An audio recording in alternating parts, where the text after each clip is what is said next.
Good morning, Suprabhatam.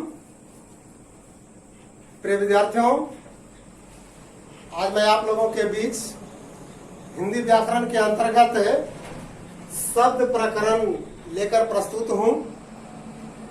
मुझे उम्मीद है कि हमारा ये वीडियो आपको पसंद आएगा और यदि यह वीडियो पसंद आए तो आप लाइक करना, शेयर करना, सब्सक्राइब करना बिल्कुल भी ना भूलें। हमारे चैनल का नाम है मनोहर वाणी। तो सबसे पहले इस प्रकरण के अंतर्गत हम शब्द की परिभाषा जानेंगे कि शब्द किसे कहते हैं। शब्द की परिभाषा है वर्णों के सार्थक समूह को शब्द कहते हैं। वर्णों का सार्थक समूह का मतलब, सार्थक का मतलब होता है जिसका कुछ न कुछ अर्थ हो। जैसे देखिए, घ जोड़ अ जोड़ र जोड़ अ, ये चार वर्णों का समूह मिल करके घर शब्द का निर्माण करता है। जो सार्थक है इसका कुछ न कुछ अर्थ होता है। इसी तरह से प जोड़ आ जोड़ न जोड़ ई पानी, पानी शब्द भी सार्थक है, इसका कुछ न कुछ अर्थ होता है। इसी तरह से र जोड़ ओ जोड़ ट जोड़ ई बराबर रोटी, यह भी सार्थक शब्द है, इसका कुछ न कुछ अर्थ होता है। तो आप अच्छी तरह से समझ गए होंगे कि शब्द किसे कहते हैं। यानी वर्णों का सार्थक समूह यदि है तभी वह शब्द कहलाएगा, अन्यथा नहीं कहलाएगा। ठीक है, अब हम आगे बढ़ते हैं शब्दों के वर्गीकरण के बारे में कि शब्दों के कितने भेद होते हैं। तो शब्दों के विभिन्न प्रकार से भेद किए जाते हैं।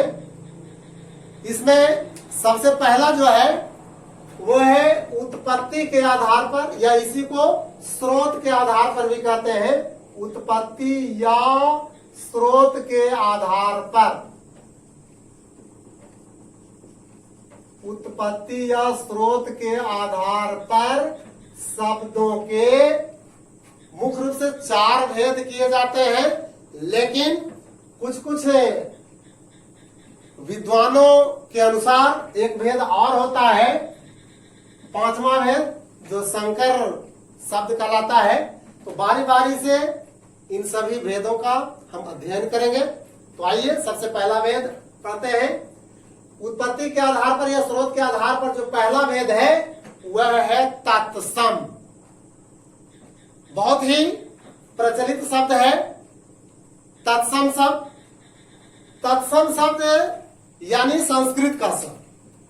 आप हिंदी साहित्य पढ़ते हैं, साहित्य में गद्य पढ़ते हैं, पद्य पढ़ते हैं, तो उसमें बहुत से ऐसे शब्द होते हैं जो संस्कृत भाषा के होते हैं।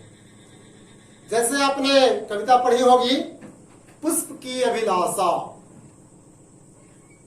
तो पुष्प की अभिलाषा जो शीर्षक है उसमें पुष्प और अभिलाषा दोनों तत्सम है। तो यदि संस्कृत भाषा का शब्द उसी रूप में हिंदी में प्रयुक्त होते हैं तो उसे हम तत्सम कहते हैं। परिभाषा देखिए, लिखा हुआ है कि हिंदी में संस्कृत के मूल शब्दों को तत्सम कहते हैं। यानी हिंदी साहित्य में यदि संस्कृत का शब्द उसी रूप में आता है तो उसे हम तत्सम कहते हैं। जैसे यहां देखिए, पुष्प संस्कृत का शब्द है, कर्पूर संस्कृत का शब्द है, घृत संस्कृत है, नीर संस्कृत है, दधि, मयूर, अग्नि, ये सारे शब्द संस्कृत भाषा के हैं और इन सभी शब्दों का प्रयोग हिंदी साहित्य में हूबहू किया जाता है। इसलिए ऐसे शब्दों को हम तत्सम की श्रेणी में रखेंगे। ठीक है विद्यार्थी, आप समझ गए होंगे कि तत्सम क्या है। आगे बढ़ते हैं। तद्भव दूसरा भेद है तद्भव। इसकी परिभाषा है कि तत्सम के बिगड़े हुए रूप को तद्भव कहते हैं, यानी संस्कृत का हिंदी रूपांतरण तद्भव कहलाएगा। ठीक है, तत्सम के बिगड़े हुए रूप को तद्भव कहते हैं। जैसे पुष्प का बिगड़ा हुआ रूप देखिए फूल है, यानी हिंदी रूपांतरण। पुष्प का हिंदी रूपांतरण फूल है। कर्पूर का कपूर, घृत का घी, नीर का पानी, दधी का दही, मयूर का मोर और अग्नि का आग। ये सभी आप देख रहे हैं शब्द जो है संस्कृत का हिंदी रूपांतरण है। तो ऐसे शब्दों को हम लोग तद्भव कहेंगे। ठीक है, आगे बढ़ते हैं।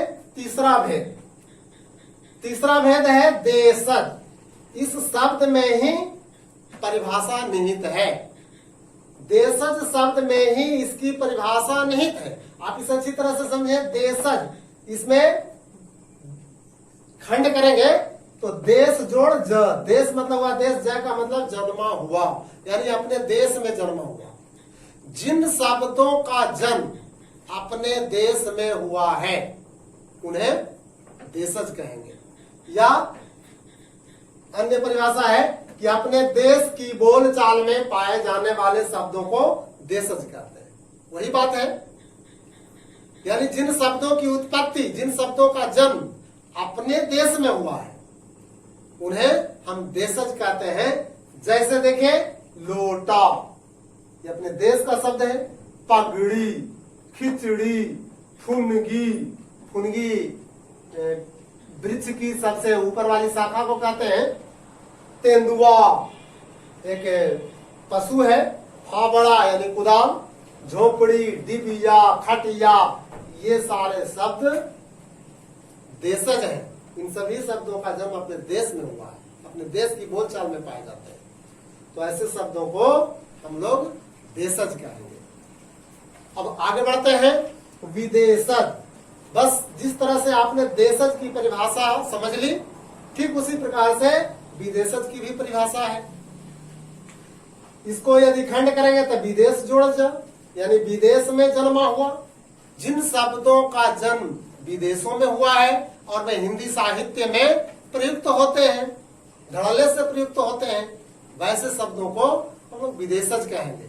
जैसे अंग्रेजी का शब्द देखिए, doctor, hospital, college, engineer, meeting, इन सभी शब्दों का प्रयोग हिंदी साहित्य में धड़ल्ले से होता है। उसी तरह से अरबी अदालत, औरत, इम्तहान, इत्र, गजल, तकदीर इत्यादि, इन सभी शब्दों का प्रयोग हिंदी में होता है जो कि विदेशी है। और देखिए फारसी का शब्द है अंगूर, अंजीर, ईमानदार इत्यादि। फिर पुर्तगाली से भी कुछ शब्द आया है, पुर्तगाली, जैसे अनानास, अलमारी, मस्तूल इत्यादि।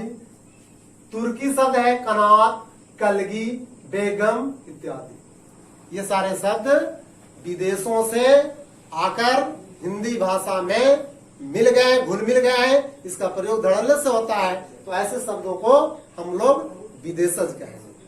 ठीक है विद्यार्थी जी, आगे बढ़ते हैं। और अंतिम भेद है संकर शब्द। शंकर, ध्यान से देखेंगे, यहाँ दंत्य स से लिखा हुआ है। भूल कर भी आप लोग तालव्य स से नहीं लिखेंगे। तालव्य स से शंकर का मतलब होता है महादेव, शंकर भगवान। यहाँ दंत स से शंकर लिखा हुआ है। शंकर आप लोग सुने होंगे, शंकर धान के बारे में, शंकर बीज के बारे में। तो उसी तरह इसमें शंकर शब्द भी होते हैं। इसकी परिभाषा है कि दो भाषाओं से बने शब्द संकर शब्द कहलाते हैं। दो भाषाओं से बने शब्द को संकर शब्द कहते हैं।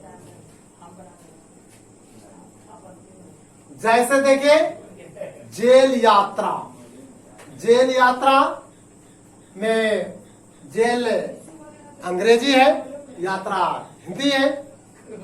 टिकट घर, टिकट में टिकट अंग्रेजी है, घर हिंदी है। पॉकेट मार, पॉकेट अंग्रेजी है, मार हिंदी है। रेलगाड़ी, रेल अंग्रेजी है, गाड़ी हिंदी है।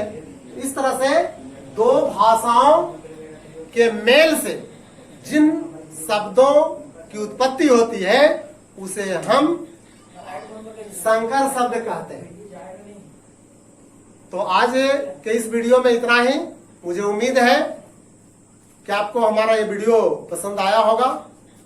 यदि हमारा ये वीडियो पसंद आए तो इसे लाइक करें, शेयर करें, और यदि हमारे चैनल पर आप नए हैं तो सब्सक्राइब करना बिल्कुल ना भूलें। धन्यवाद। शुभम भवतु। अद्य दिवसम्।